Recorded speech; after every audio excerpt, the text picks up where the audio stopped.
En le rencontrant, je lui dis « Comme tu es l'homme que je cherche, informe-moi au sujet du jeûne du jour de Arafat. » Il me répondit « Je vais te transmettre l'opinion d'un homme qui était 1000 fois meilleur que moi, qui est Omar,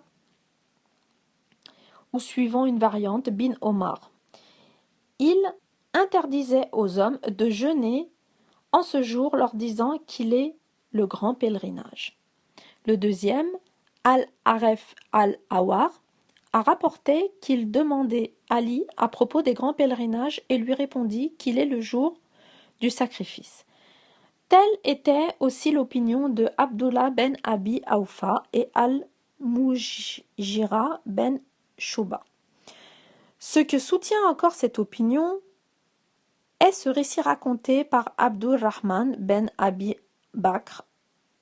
D'après son père, en ce jour-là, le jour du sacrifice, l'envoyé de Dieu, qu'Allah le bénisse et le salue, s'assit sur sa monture que les gens la tenaient par le licol. Il leur demanda « Quel jour sommes-nous » Nous gardâmes le silence, croyant qu'il va lui demander un autre nom. Puis il poursuivit « N'est-il pas le jour du grand pèlerinage ?» Rapporté par Ibn Jarir. Tafsir du verset 4, je cite. Cette mesure ne s'applique pas aux idolâtres avec qui vous avez conclu des pactes et qui les ont fidèlement observés, ni à ceux qui n'ont favorisé aucune entreprise contre vous. Exécutez les engagements que vous avez pris envers eux jusqu'au terme fixé. Allah aime les gens de bonne foi. C'est une mesure exceptionnelle et ne s'applique qu'à ceux qui ont conclu avec les musulmans un pacte permanent. Une période de 4 mois leur est octroyée pour parcourir la terre et cherchent un asile où ils trouveront leur salut. Quant à ceux qui jouissent d'un pacte à date limitée, ce pacte sera observé jusqu'au terme fixé.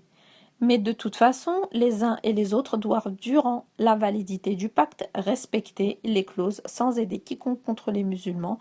C'est pourquoi il exhorte les fidèles à respecter leur engagement pris vis-à-vis de cette catégorie des polythéistes. Allah aime les gens de bonne foi, ceux qui le craignent.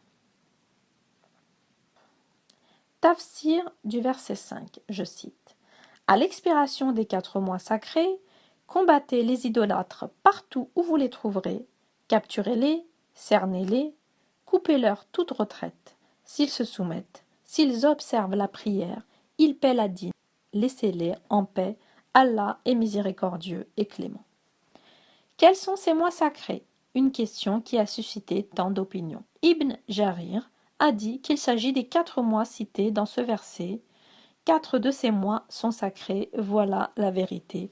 Coran 9, verset 36. Ibn Jarir a ajouté une autre fois que le dernier de ces mois est Muharram. Ceci est un sujet discutable.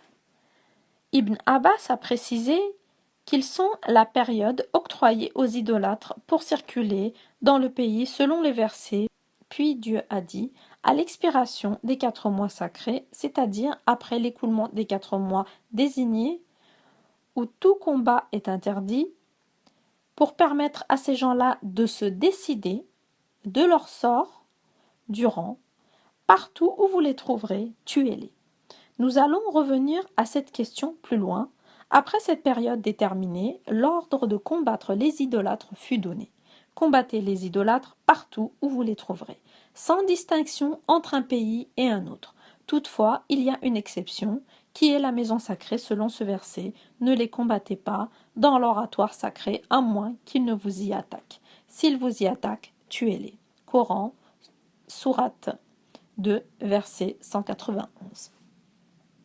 Il a donné ensuite le choix aux fidèles qui pourront se contenter de capturer les idolâtres et de les cerner en les assiégeant et en leur dressant des embuscades, soit dans leurs forteresses, soit dans les routes qu'ils empruntent afin de les contraindre et opter ou bien pour la conversion ou bien pour la mort.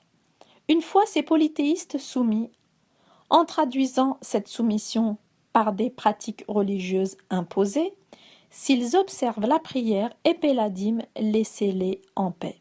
Allah est miséricordieux et clément. Voilà comment on doit les traiter. Une façon qu'a adoptée Abu Bakr après le départ du prophète. à l'égard de ceux qui ont refusé de payer la zakat, et en se basant sur ce verset qui interdit leur combat jusqu'à leur conversion et l'acquittement de leurs obligations cultuelles.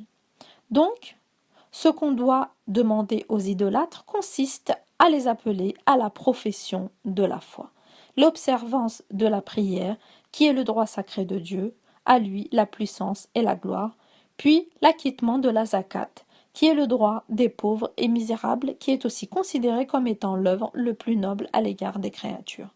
C'est pourquoi on trouve dans le Coran plusieurs versets qui dépassent les 80, où Dieu a joint la prière à l'aumône, ou la zakat qui est l'aumône légale. Il est cité dans les deux sahirs que l'envoyé de Dieu, qu'Allah le bénisse et le salue, a dit « J'ai été ordonné de combattre les gens jusqu'à ce qu'ils témoignent qu'il n'y a d'autre divinité que Dieu et que Mohammed est l'envoyé de Dieu, de s'inquiéter de la prière, de verser la zakat. » Une partie du hadith rapporté par Bukhari et Muslim. En commençant ce hadith, Abdullah ben Masoud a dit « Vous êtes ordonné de s'acquitter de la prière et verser la zakat. Quiconque ne paye pas la zakat, ses prières ne seront plus agréées. » Ibn Aslam de dire également « Dieu refuse d'accepter toute prière si le zakat n'est pas payé. Que Dieu fasse miséricorde à Abu Bakr, comme il était versé dans la religion. » L'imam Ahmed rapporte d'après Anas que l'envoyé de Dieu, qu'Allah le bénisse et le salue, a dit « J'ai été ordonné de combattre les gens jusqu'à ce qu'ils témoignent qu'il n'y a d'autre divinité que Dieu et que Mohammed est l'envoyé de Dieu. S'ils se dirigent vers notre Qibla en priant, mangeant de nos bêtes égorgées en suivant les règles, et prient comme nous prions, leur sang et leurs biens seront interdits à moins qu'il n'y ait une transgression à la loi.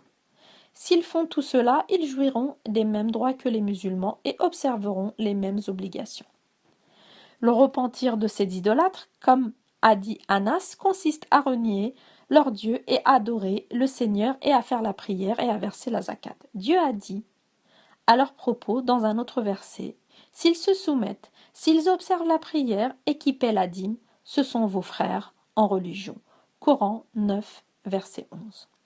Le verset cité auparavant, selon les dires de Ad-Da'as, a mis fin à tout pacte conclu entre le prophète, qu'Allah le bénisse et le salue, et les polythéistes, tant au contenu qu'à la durée. On lui donna l'épiphète, le verset de l'épée, c'est-à-dire qui stipule le combat entre tout polythéiste, mais il fut abrogé plus tard par ce verset à la fin de la guerre, libérez-les ou échangez-les, selon les dires de Ad-Daha et As-Sudi, selon Qatada, il n'est pas abrogé. Tafsir du verset 6, je cite. Si un idolâtre demande ta protection, accorde-le lui pour lui permettre d'entendre la parole d'Allah, puis fais-le reconduire en lieu sûr. Cette mesure est justifiée par l'ignorance de ces gens. Si Dieu avait ordonné à son prophète de combattre les idolâtres partout où il les trouvera, il exhorte, en d'autre part, à accorder sa protection à quiconque la lui demande dans le but d'entendre la parole de Dieu, c'est-à-dire le Coran, et afin que cela constitue un argument contre lui au jour de la résurrection. Puis fais-le reconduire en lieu sûr et d'y rester la période nécessaire pour rentrer plus tard chez lui sain et sauf. Car ce sont des gens qui ne savent pas que cette mesure n'a été imposée que pour leur permettre d'avoir une idée de la religion de Dieu, de se convertir, et par la suite ce message sera propagé partout dans les 4 coins du monde. L'envoyé de Dieu, qu'Allah le bénisse et le salue, accorda sa protection à quiconque venait la lui demander, voulant en même temps être dirigé dans la vie présente. Le jour de Hudaybiya, les Mécois idolâtres qui étaient venus conclure avec lui le pacte connu, ont pu constater et voir le grand respect et la vénération que les fidèles réservaient à leur prophète. Des choses qu'ils n'ont pas vues ni dans la cour d'un César, ni dans le palais d'un autre roi. En retournant chez les leurs, ils leur racontèrent comment les musulmans étaient à l'égard de leur prophète, et ce fut une parmi les autres raisons qui les portèrent à se convertir. On a raconté que lorsque l'émissaire de Moussaïlama, l'imposteur, vint chez le prophète, et qu'Allah le bénisse et le salue, celui-là lui demanda: Attestes-tu que Moussaïlama est l'envoyé de Dieu? Oui, répondit-il. Et le prophète, qu'Allah le bénisse et le salue, de répliquer: Si on avait le droit d'exécuter les émissaires, je t'aurais tranché la tête. Le but que vise ce verset consiste à accorder une protection à quiconque vient la demander en se déplaçant d'un pays où une guerre est déclenchée vers un autre où règne l'islam. Soit-il pour un commerce, pour implorer une conciliation ou autre chose, d'un gouverneur, imam, ou de son assistant tant qu'il tergiverse pour se convertir jusqu'à son retour à son propre pays. En commentant ce fait, les oulémas ont jugé qu'il ne faut laisser un tel individu demeurer en tant qu'idolâtre plus de 4 mois dans un pays musulman, bien que certains parmi eux ont fixé la durée maximale à 1 an. Voilà la lecture des tafsirs terminée. Vous avez vu que j'ai élargi la lecture du verset 1 jusqu'au verset 6. Et ça prouve qu'en fait la guerre est lancée par Mohammed contre les polythéistes dans un seul but, contraindre à embrasser l'islam de gré ou de force. Et 4 mois leur avaient été accordés pour décider de leur sort. Au terme des 4 mois, c'était la conversion ou la mort.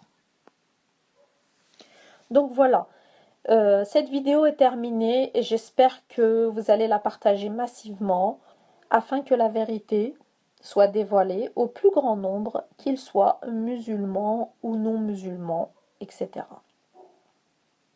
Dieu vous bénisse tous dans le saint nom de Jésus-Christ, le seul, pur, sans péché, n'ayant commis aucun crime pendant sa vie terrestre. Amen.